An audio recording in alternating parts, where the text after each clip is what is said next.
शेतीमध्ये आता जर बघितलं तर खूप मोठं पिकांचं नुकसान होतं आहे. ऊसाचा प्रकार असेल, ऊसावरती पांढऱ्या किड्यांचा रोग पसरतो आहे.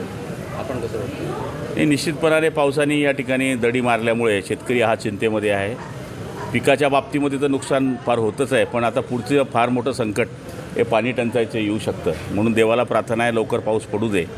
पण तरीसुद्धा जिथं जिथं शेतकऱ्यांचं नुकसान होण्याच्या माहिती आम्हाला प्राप्त होत आहे तिथे तिथे पंचनामा करण्याचे आदेश कृषी खात्याला दिलेले आहे. 19 गावांमध्ये पाणी टंचाई आहे. जळगाव जिल्ह्यातल्या 19 गावांमध्ये पाणी टंचाई आहे. निश्चितपणाने आता आपणच मागेच आता टंचाईचा आराखडासुद्धा या ठिकाणी मंजूर केलेला आहे आणि आपण सांगितलेलं आहे की जिथं टँकर लागतं तिथे टँकरची मागणी करा. पण टँकर हा शेवटचा पर्याय आहे. विहीर अधिग्रहित करणे, TPSW करणे, गावामध्ये कोणाची विहीर असली तर त्याच्यामधून पाणी घेणे हे पहिले पर्याय असतात.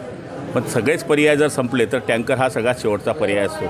पण अजून तेवढी मोठी स्थिती आलेली नाही. थोड्या कमी गावामध्ये टँकर निश्चितपणाने सुरू आहे.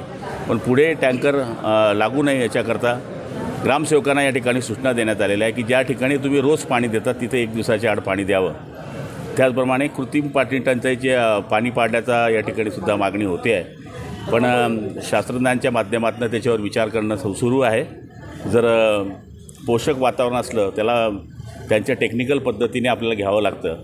तर त्यांच्याकडनं ही माहिती मिळाल्यानंतर जर कृत्रिम पाऊस पडण्याची स्थिती असली तर शासन दरबारीसुद्धा मागच्या काळात मीच ही मागणी केलेली आहे. जवळपास 2-3 महिन्यापूर्वीच ज्यावेळेस विषय आला तर या महिन्या पहिले कॅबिनेटमध्ये आपण ही मागणी केलेली होती आणि मला तर हे असं वाटतं की टेक्निकल आल्यानंतरच त्याच्यावर या ठिकाणी पर्याय शोधला जाईल. कृत्रिम पावसाबाबत पण पाठपुरावा कराल का तुम्ही? तेच बोललो मी आता कृत्रिम पाऊस. भाऊ, विजय वडेट्टीवार राज्य सरकारवर संजय राऊतांनी टीका केलेली आहे की माझ्या नादी लागू नका, नाहीतर मी तुमचे कपडे फाडेन. ज्यांचे स्वतःचेच कपडे ठिकाण्यावर नाही त्यांनी राज्य सरकारचे कपडे बघू नये. पहिले आपल्या स्वतः कपड्यांकडे बघा. काही पक्षाचे जे सरकार आहे हे निधीसाठी एकमेकांचे कपडे फाडतील असं त्यांनी वक्तव्य केलं. मला त्याच्यातली काय आयडिया नाही. सर मला